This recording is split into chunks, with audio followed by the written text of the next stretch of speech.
if you have a decision, like if somebody does, like invites you to do something, like just default to saying yes if it will make a good story.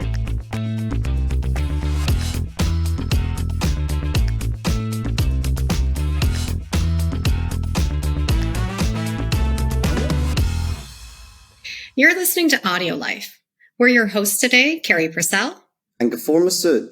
This is the podcast where we tell your story in your words. And I'm super excited for our conversation today with Derek Martin. Derek, thanks so much for joining us. My pleasure. I'm glad for you to meet Gafour today as well. This conversation is just going to be a chance for us to talk about some of your favorite stories. So let's get started. Straight off the bat, Derek, if you were to share one story with the world, which would it be and why? Wow. He only gets to pick one? In this case, we're just going right there. Yeah. One story. Okay, so I'll start with one that's just kind of made me question reality, and it doesn't involve any drugs. It was 2009, I think. I was out in the high desert of Colorado with a man named Dr. Stephen Greer and a bunch of other people who do meditations and try to initiate contact with UFOs. Yeah, so this is called Close Encounters of the Fifth Kind, or CE5. And you essentially do it by concentrating and like visualizing where you are on planet Earth, and you kind of zoom out into like, so that you're way in space looking at planet Earth, and then zoom back in, and even from beyond the Milky Way galaxy, you're zooming into like this planet over from the sun to what area of the planet you're on. And you're kind of trying to share that thought as like a visual map of how to get where you are. This is the middle of nowhere. Like you can turn around 360 degrees and all you see is horizon. And it's also super cold because there's no vegetation to retain the heat. Even being a Canadian, I was colder there than I have ever been in winter here. It was unbelievable. And we're sitting there, you know, we've seen some lights doing curious things. Something you're supposed to do is verbalize anytime you see or think you see anything that's weird.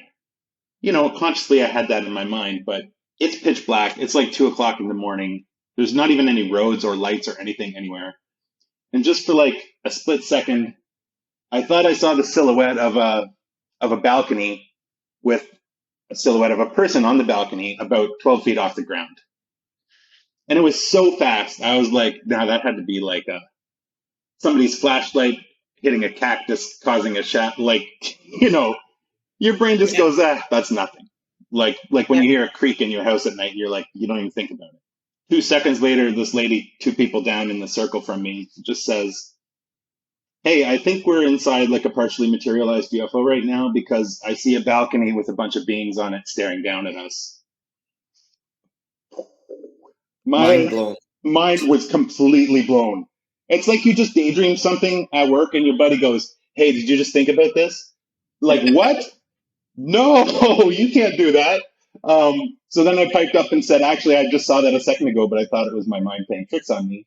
And Greer was like, I told you, you've got to verbalize when you see anything or think you might have seen something, because now you just confirmed what she was saying, and she was probably thinking she was crazy before she said it. But because you've confirmed it now, it worked out. But if you had held your tongue, you know, she would never know if anybody else felt that or not.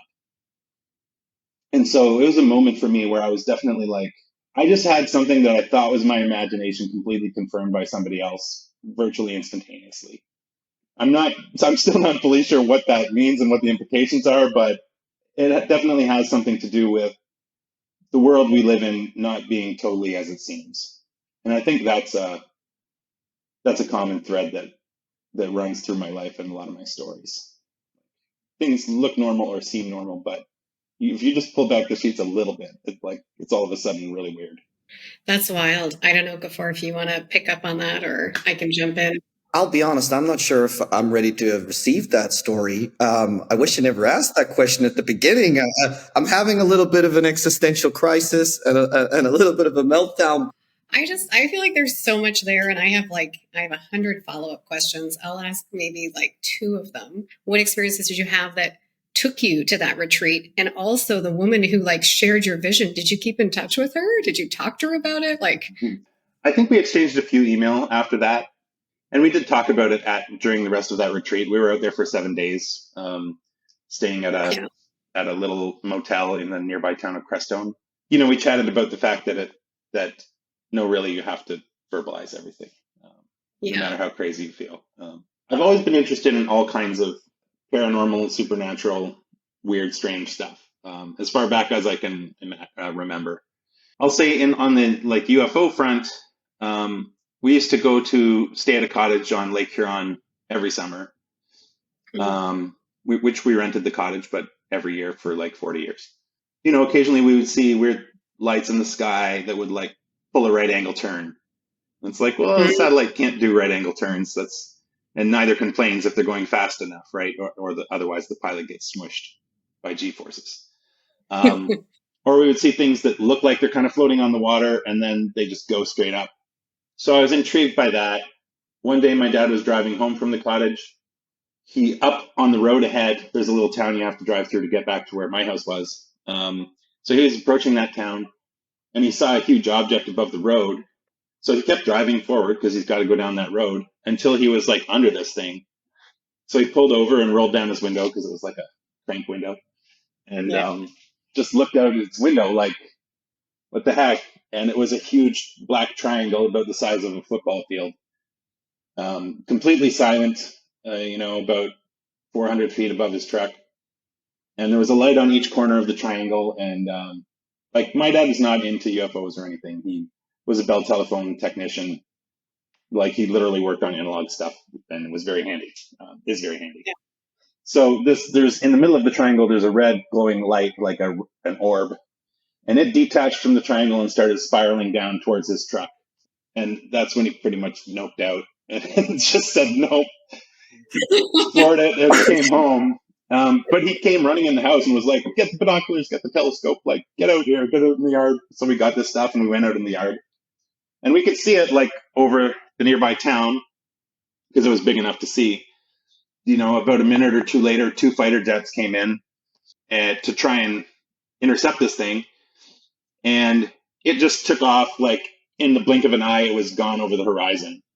And the 2 fighter jets just kind of circled the area once and then went back the way they came. They were like, well, we're not touching that. So Jeez. that was crazy. And then the other big thing was one night I was sleeping in my room where I had my head kind of like the window was beside my head, so I couldn't see out the window laying down.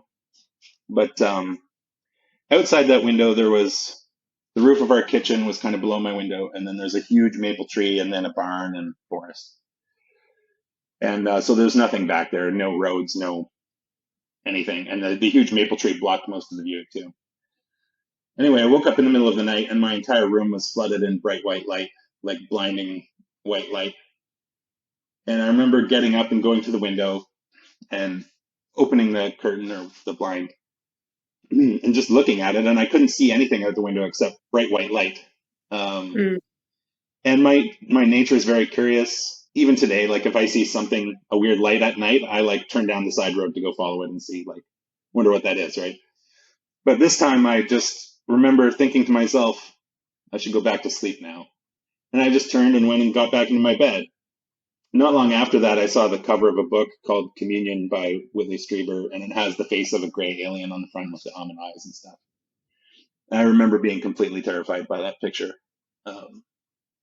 which now, in retrospect, I kind of connect with that event, but I don't remember anything about the light. I just know that fear started around that time.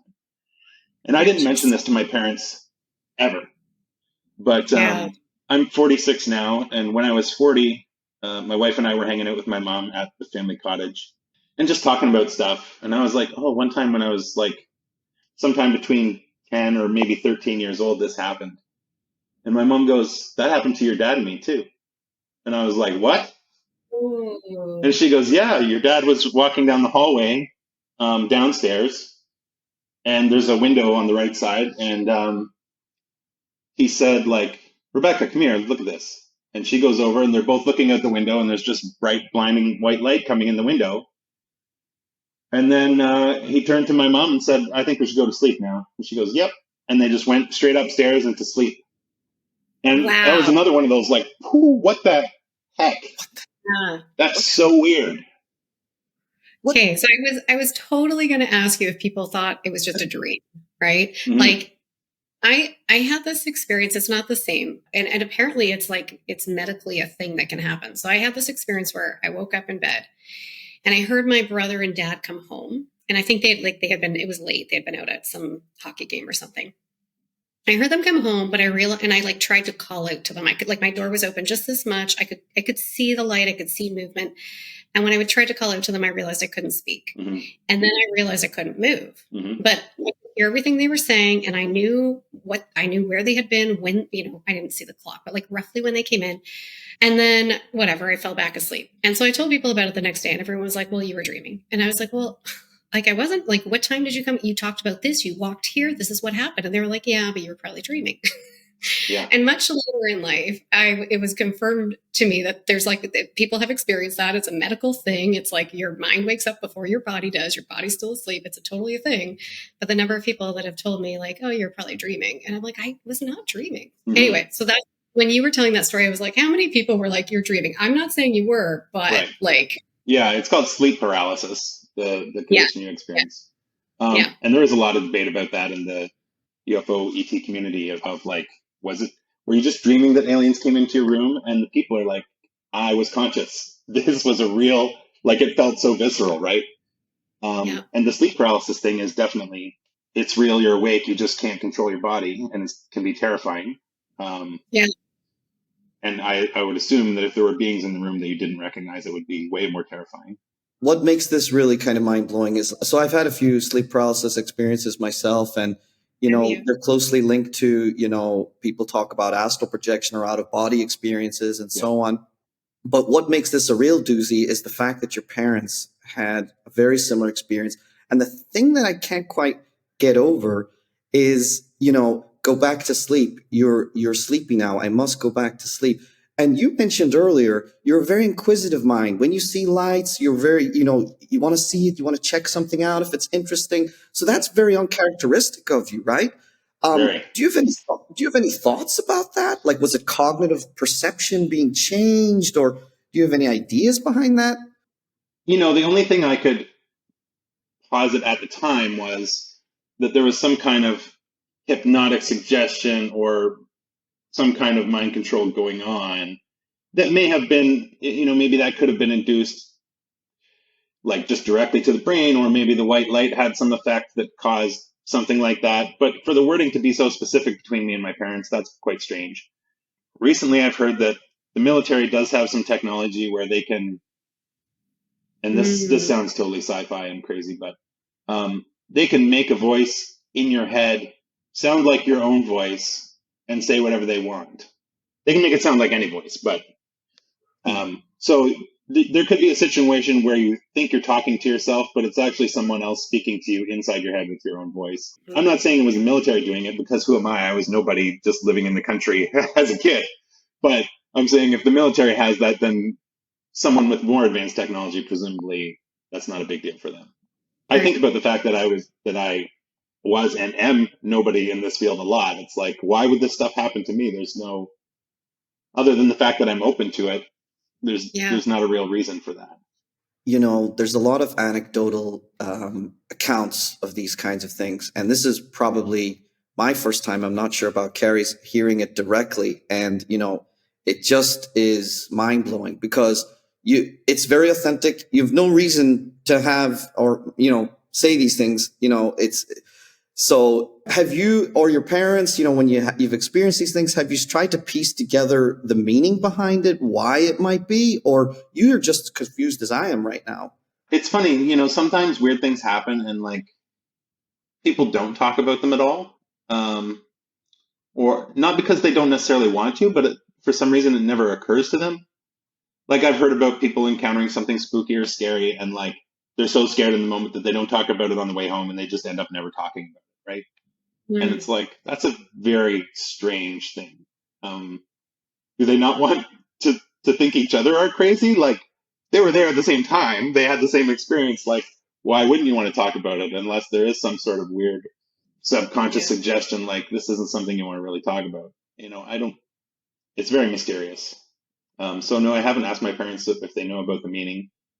My mom says she's had a conversation with ETs. I don't have full details on this, but the part I do remember, I can ask her sometime, but she was kind of overloaded last time I started hitting her with questions. But she remembers them saying, like, just don't worry about the future. If anything horrible happens, you and your loved ones will be taken care of. Interesting. Yeah. Wow. Yeah. That's a powerful message, and somewhat reassuring, if it's from a divine intelligence, an extraterrestrial intelligence, clearly something outside of this Hmm. realm. Powerful stuff. That was an Yeah. interesting thing you just said too, a divine or extraterrestrial intelligence. There's a movement over the last couple of years to put all of these strange things under kind of one banner. Mhm. And there's a book out called Contact Modalities. There are some related books where they're talking about the similarities between like encounters with aliens, encounters with angels or demons, encounters with strange creatures. And there are tons and tons of similarities. And in fact, a lot of people think that ETs are actually demons. Like people who are highly religious just say, oh, ETs are not a thing, but these are demons from another realm. Mm. Um, and it's really interesting looking at some of the correlations between them. Like they can make you forget things, both of them. They can, sort of have you show up in another place for a little while and put you back, and you might not necessarily remember it for years. There's suggestions they can change their appearance and all kinds of things like that. And some are nice and some are mean, but that's just like people. I think if there are really, friendly ETs or angels out there, then there are also going to be mean ones and things you might call demons. But most of them will probably fall in the middle. So, Super interesting. yeah. And it would explain a lot of things. And I guess there's the ancient astronaut theory, and reports back to a lot of these encounters and experiences. People are saying, well, is it just the cultural mythology and context and conditioning of the time that's labeled them as you said, angels, demons, prophets, devils, whatever it might be? Could they all be encounters of aliens from another universe, Hmm. another galaxy, another place? It's just absolutely fascinating. You mentioned a story at the beginning, and I think just to unpack that a little bit, you mentioned you were in a partially materialized spacecraft. I mean, can we just get back to that? I mean, there was Yeah. about, like, did you see physical forms that you can say that was there? Just for the briefest moment, all I saw was like, basically a black outline of what would be like a railing sort of up high. And then standing at the railing was like the outline of a human shaped thing. And I couldn't see, there were no walls on Mhm. the ship that I could see, but there was definitely a curved thing which suggested the room was round. We were sitting in a circle.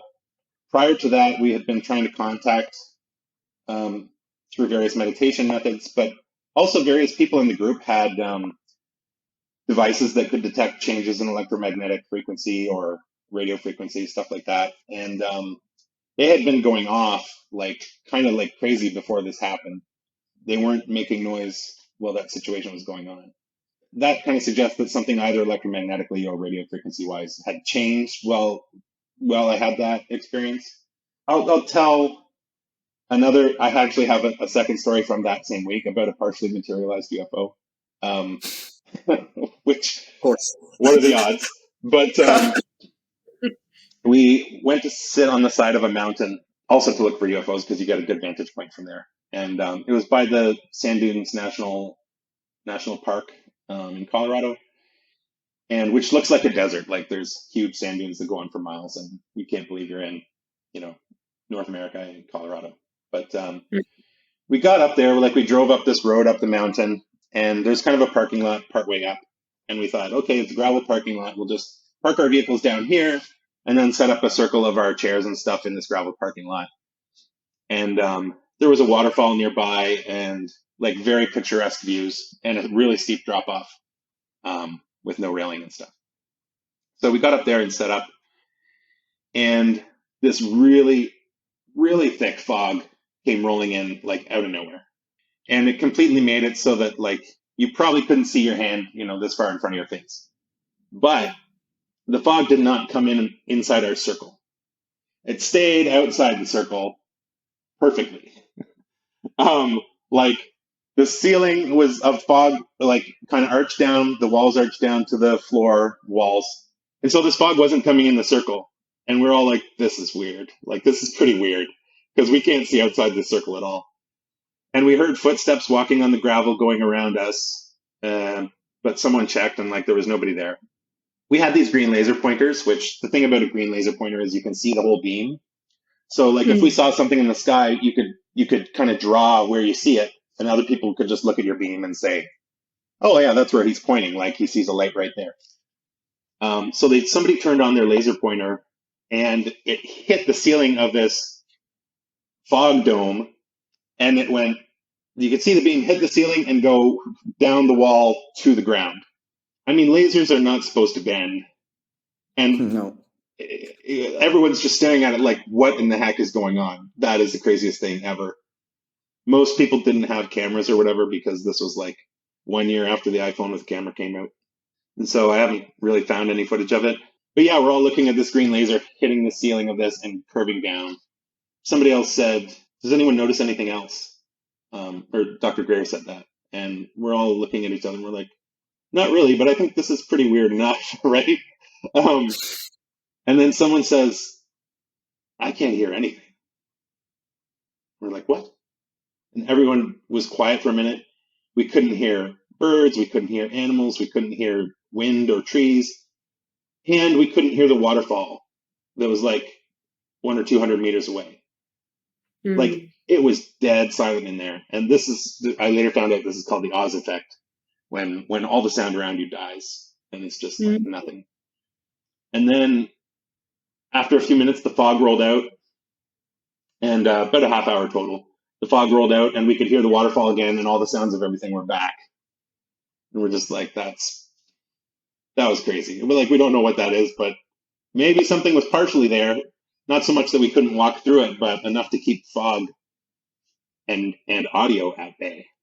That's not real. Like it seems like that can't be real. I heard those footsteps walking right behind me. My back was to the cliff, actually. They'd have to walk very close to me to not fall off that cliff. And so I heard those footsteps walk past me. And they continued around the circle a couple times, but nobody was there. But yeah, we could only hear each other talking, really, and nothing from outside. That's mind-blowing.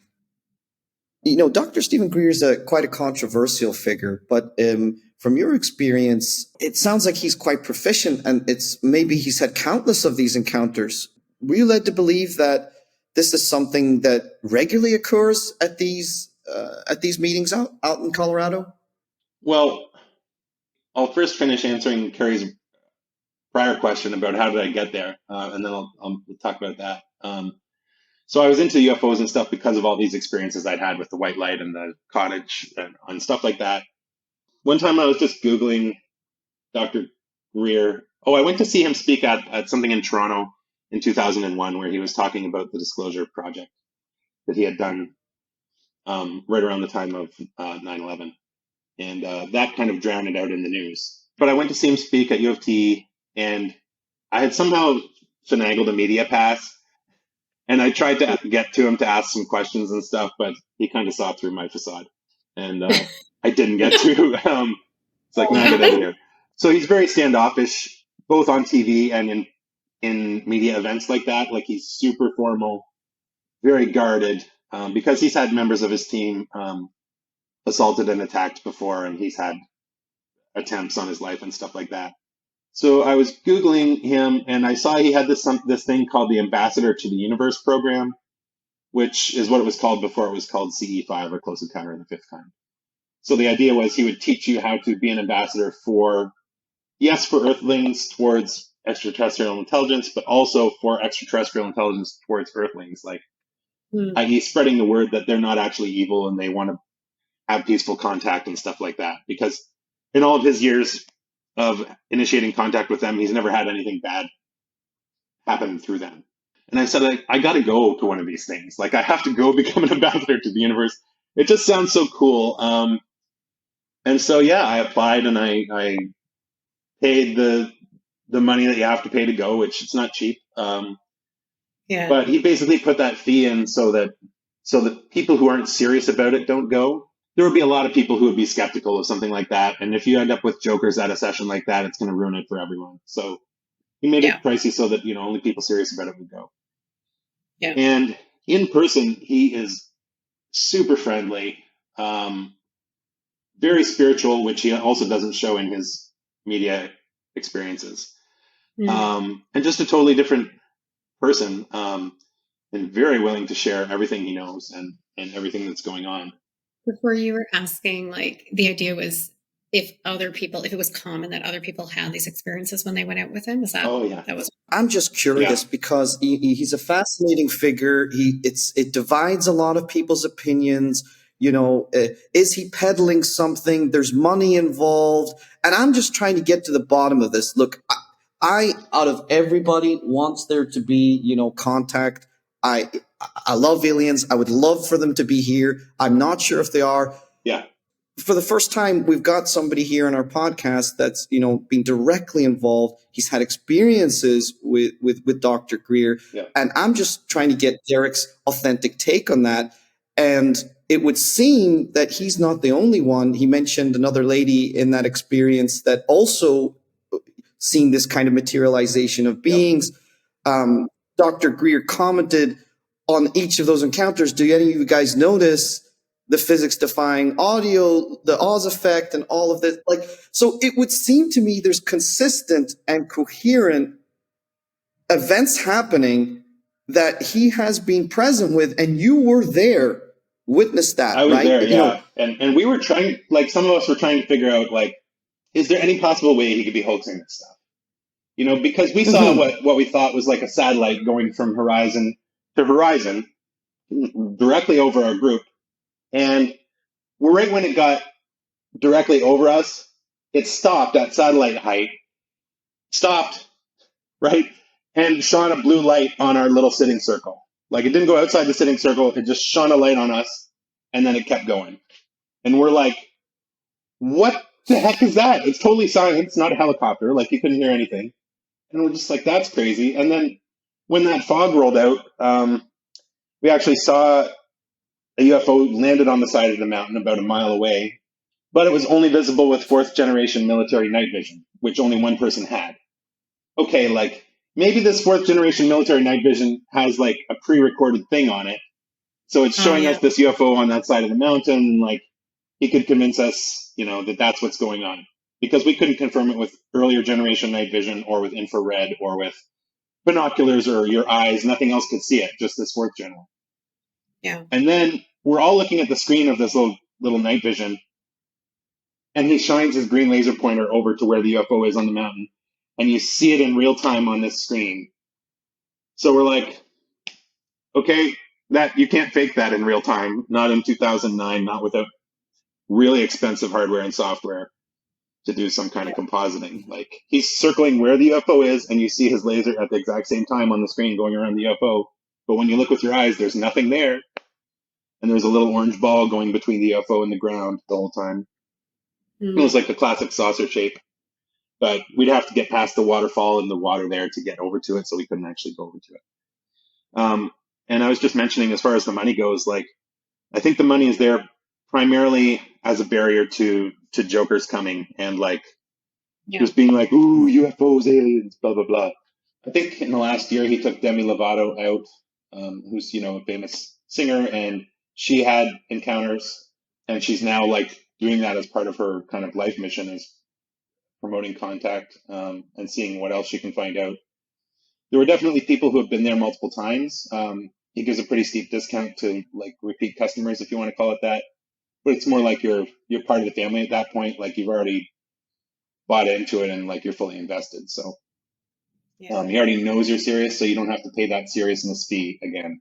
And yeah, he does make the movies and things, but I wouldn't suggest that he doesn't want to live comfortably because he was a doctor and he made a lot of money, and you wouldn't want to see your standard of living go down too far, especially for your wife and kids and other things. Like, you wouldn't want them to pay the price for your interests, let's say. But I think most of it goes towards getting the word out more, teaching more people how to do this contact, because the thing about the person initiated contact or human initiated contact is the military could stop like an organization from going out and holding a contact event, right? But they can't stop me from going to the park 3 blocks from my house and sitting there and going like, come on, aliens, get down here, right? Like it doesn't make any sense. So I'm part of a Facebook group for people from London who want to go out and do CE5s, and we go out sometimes and do them. And like we see cool stuff and we catch some on camera, and like it works without Greer there. You don't need it. His CE5 contact app will walk you through all the steps that you need to do, and it gives you audio that helps and stuff like that. So yeah, I'm pretty bought in that he's legit, and he's working for the betterment of humanity, really, because he doesn't want to see something happen where we do something stupid militarily and it causes the visitors to be like, no, we can't stand by that, right? He's basically said that, a lot of people have said this, not just Greer, but the only way they will intervene in our existence as a civilization is if we're about to destroy the planet, basically.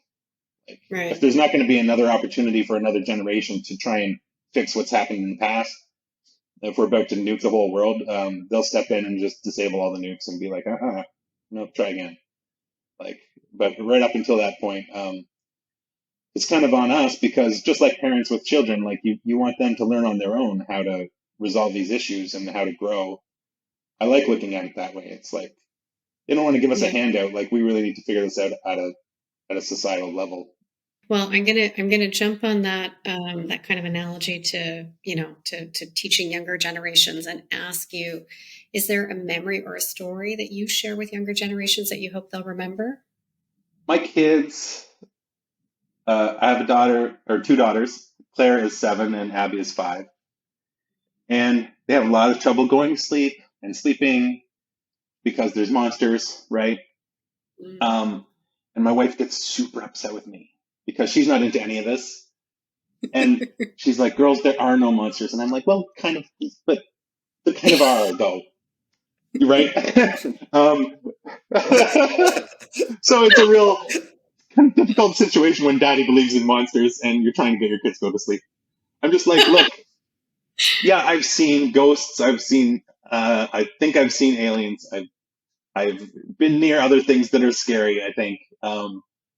And none of them have hurt me. Like, that's the thing. Like, yeah, it's scary, but guess what? I'm fine. I'm totally fine. I used to wake up in the middle of the night with my ears bleeding or my nose bleeding, or really? Yeah, all the time as a kid. Like, or even now, I'll wake up with like a huge scratch on the back of my shoulder. Could be nothing. Could be I just scratched myself moving, but it's very strange that it always happens. But a lot of stuff has freaked me out, and none of it has actually hurt me. And so it's like, the only thing to fear is fear itself is true in my mind, at least until I get hurt.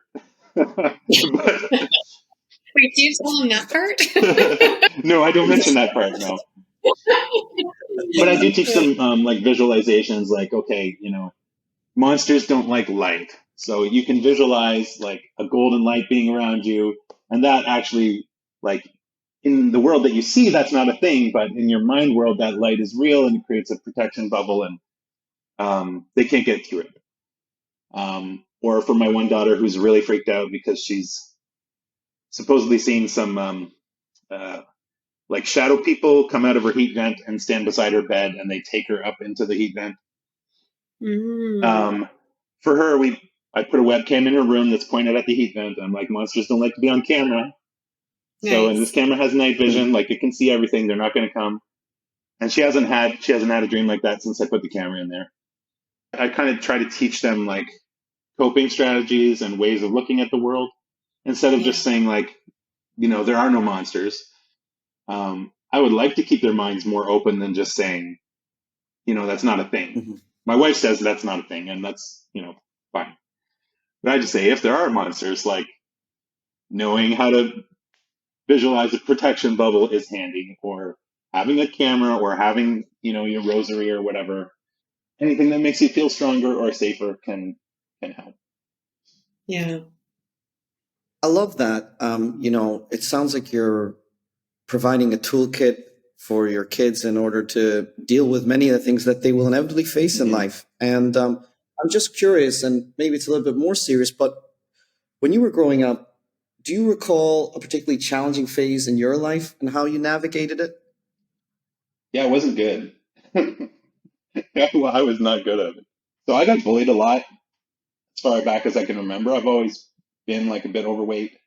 And so there were some guys on the school bus that were just like, one guy in particular was relentless about it. And like, it was just painful, right? Like I'd get stomach issues every day before the school bus came. So I couldn't get out to the school bus, or sometimes my parents would force me to anyway. So I'd have to ride the school bus, and like, he'd be rousing me the whole way to school and stuff. And I remember just getting to the point where I was like, that's it. Like, I can't handle this anymore. And my grandpa was, he was a hunter, fisherman, um, sportsman slash gangster. But anyway, he had taught me how to do all this stuff. So one day I just took a knife to school. I had it in my pocket. It was actually like a thing that, like, it kind of looks like, it's like brass knuckles. It was like a T shape that goes between these two fingers, and then a triangular blade right here. Pretty scary thing. But so I had it in my hand in my pocket with that thing in it when I was walking to school, from the bus. And this was actually in grade 9, I think, because it was at high school. But he had bugged me all through grade school too. And I was like, if he bugs me again today, like, he's gonna get punched with this, and I'm gonna go to jail, whatever. Because I didn't know how to cope with it. I didn't have tools other than my dad teaching me like how to punch. But this guy was way stronger than me. Like, I knew I could not take this guy with a punch.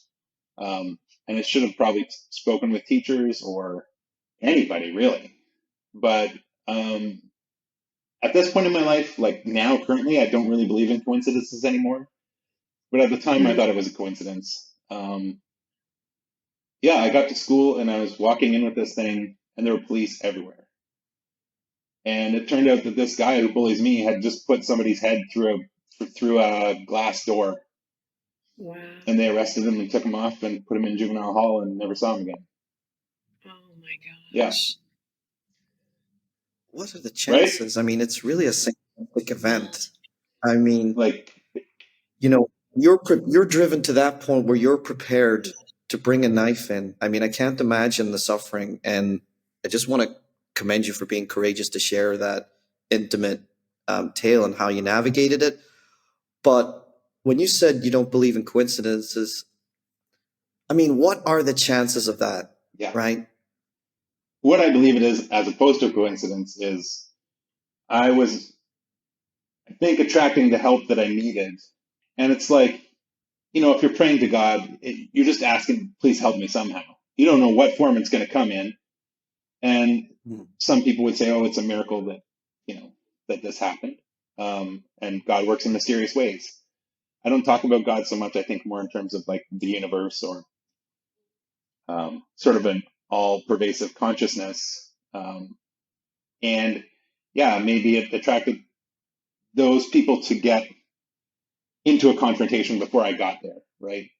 And they Yeah. weren't sure how it was going to pan out, but like, hopefully it would be beneficial to me. Or yeah, it was intense. And as a consequence of that, and other stressful times, I really try and talk to my daughters a lot and ask them how their day was and what's going on. And if something's bothering them, I kind of won't give up until they let me know what's bothering them, because I want to help them, as soon as I can, if anything is going on. And my daughter's in grade 2 now. So when she was in SK, she was getting bullied at her school. And we found that out only by prying, like, at the dinner table. And we let her teacher know, and her teacher, like, called all the kids into the office, called their parents. Like, she went full nuclear, like, right away.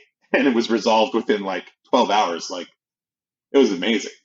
So it was really cool to experience that and see, how we could just make her life a lot less stressful, like basically through one call, but only because we Yeah. had done all the talking necessary to find out what's wrong. Well, again, thank you for sharing that and just kind of, talking through the tools that you give your kids and also what can be changed when you just openly talk about it to the right people. So as we're coming, with to our last few questions, I'm going to try to change the mood a little. Yeah. My question is, can you describe a recent incident or observation that made you smile or maybe reflect on the beauty of life? I mean, with two little kids, those things happen all the time, which is so great.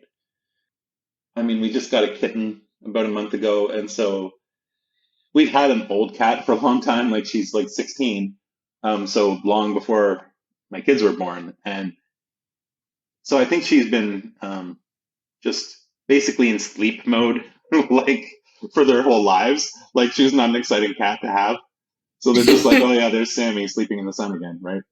But this kitten is a total spaz, and like they're loving just seeing how we named it Moon because we got him on a Monday, which is named after the moon, Moon Day. And he's got black and white coloring, and the moon has a dark side and a light side. That was my idea, but they all liked it. You know, seeing them for the first time in their lives need to interact with an animal on a regular basis, and like Claire's like, "Oh, can I clean the litter box?" I'm like, "Yes."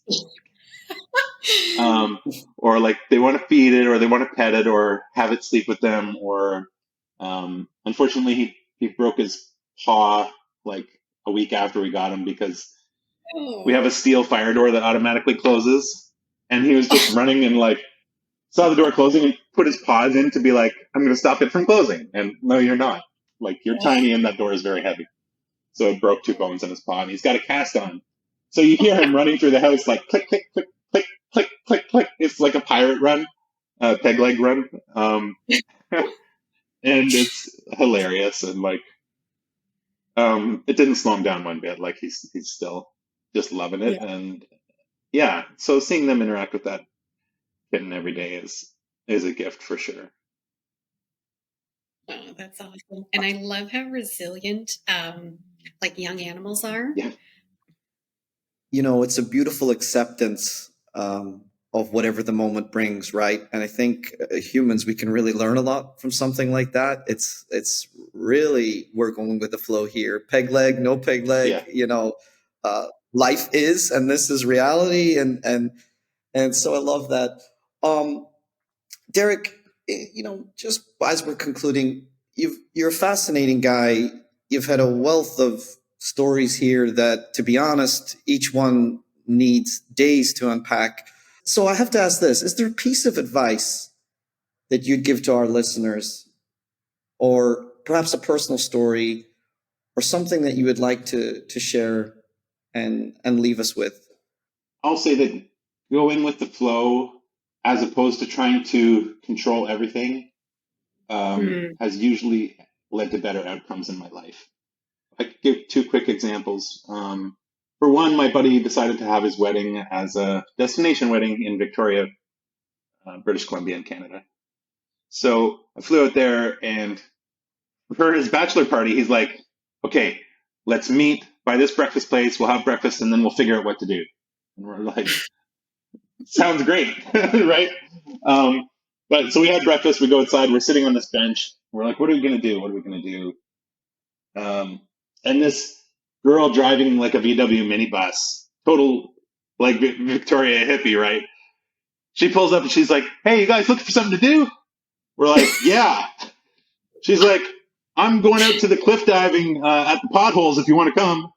We're like, yeah, cliff diving. So we just piled in her minibus and went out there. And like, half hour later, we're like jumping off this cliff 40 feet into ice cold mountain water. Like, I did break my wrist doing that, but other than that, it was like super fun. And then I had to try and be in his wedding with a huge cast on my arm that didn't really fit in the tux. I missed the rehearsal because I was getting a cast put on. Yeah, it was, it made for a good story. But also, I've toured around Europe twice. Once with a friend who was like, let's just go and see what happens. Once with a friend who was like, let's plan it all out. Guess which one was like way more fun? No plans, because if you bump into somebody, you don't have to say like, oh, I got to go catch my bus or my train or whatever. You can sit Yeah. there, let the conversation pan out. You might find you have something in common. And then once the other person realizes like, hey, these people are cool, that might turn into more things. Like they might say, hey, we're going to do this tomorrow. Do you want to come? Right. When we got to Amsterdam, we basically were out of money. And so we're like sitting there in Amsterdam, just like, we can't do anything because we don't have any money. And this guy came into the hostel we were at and he was like, hey, can I sit with you guys? And we're like, yeah, sure. Like we just chatted for a bit and got along. And he got up and left. And I think we went around and walked around or whatever for a while. And there are some very fancy places there, like super fancy restaurants in the main square and stuff. And later that night, around dinner time, I think he came back to the hostel and we're kind of still like, we had sat back in the same place.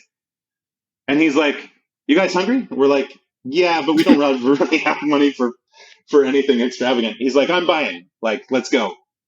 We're like, oh, okay. So he literally took us out to the main square to this like most expensive restaurant. And he's like, here, have a seat. And we're like, dude, you can't pay for this. And he's like, don't worry about it. And he just said, like, the waitress comes over and he's like, bring me your biggest bottle of champagne. And she's like, seriously? And he's like, yeah. And she's like, I just need to check your credit card first before I uncork. He's like, okay. And she's like, yep, checks out. And she comes out with like, it's like this tall of champagne. It's humongous. It had to be like 8 liters of champagne. And we're just like, what the hell? And then we ordered like all these dishes and we're like, how can you do this, man? You're just like, you're like 22 years old. Like, what's the heck? And he's like, oh, I bet my life savings on a soccer match earlier today and my team won. So I'm like rich. Yeah. So he was just like, whatever you guys want, like, oh, I'll pay for everything. And like, we just totally partied with him for the couple of days we were in Amsterdam. That's awesome. Yeah, totally. That's hilarious. Nice timing. Yeah. Really... I feel like somewhere, you know, we've in our questions that we think about, we totally have questions about like serendipity and just kind of being in the right place at the right time. We didn't ask you, but you have tons of them. Yeah. And those only happen when you're following your gut, I think. Yeah. I love that. Yeah. No, I totally, like, I mean, even earlier in the conversation, just being open to things and going with the flow, with the exception of the broken wrist. That one didn't sound great, but it sounded like a fun experience before that. Yeah. No, I had a rule. Well, I still have a rule, but it's just a lot harder to follow with kids. Which is that if you have a decision, like if somebody invites you to do something, like just default to saying yes if it will make a good story. Nice. That's awesome. Yeah, because who doesn't want more good stories, right? That's so yeah, good. Let's go. I love that. So that's a perfect point to end. I don't want to, but we're going to end our first of our Storyteller series with Derek Martin. Derek, I thought I knew you, but I feel like I've learned so much more about your life and your experiences. It was awesome to talk to you. I always enjoy a chance, so we'll have to do it again soon. But thank you so much for joining us today. Absolutely, my pleasure, Carrie, and great to meet you too before. And I hope to chat with you again sometime. Absolutely, Derek. It's been a blast. And to be honest, I'd love to unpack some of those stories with you at another stage. There's so much there. I mean, my head is literally spinning after this episode. I'm not sure I'm going to go outside today because I need to contemplate my life. Thank you, Derek. You're a brilliant guy, and it'll be a pleasure to have you on the podcast again. It would be my pleasure too. Like, I'm not going to lie, Derek, for a second. I honestly thought you were going to tell me. And then I went to jail and I did this other stuff, which like I wouldn't have held a case. I was like, man, he's done a lot of things I didn't know about. I didn't go to jail. Yeah. I did walk across a minefield in Bosnia. I did see ghosts, and I have done a lot of looking for Bigfoot. And and I may have encountered a werewolf on the show. What the heck, man? You can't just say things like that. He's the trailer for the second episode that we have.